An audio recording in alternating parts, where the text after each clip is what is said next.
Hello everyone, please let me introduce myself. My name is Erpina Rosa and you can call me Ocha.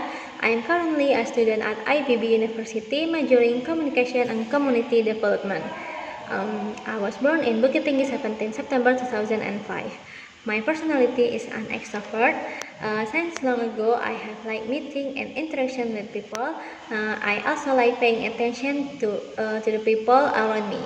Lately, I've been enjoying reading English books and novels to improve my English skill. I also love spending time with my family and my friends because it makes me feel good and allows me to exchange ideas with them.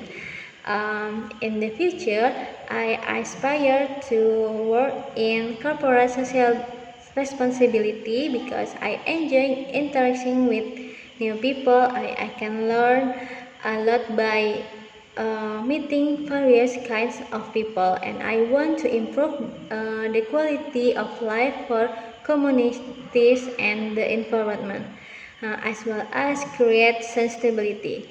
And besides that, my dream is to be a successful person and also making my parents proud of me. I think that's all from me. Thank you and see you guys.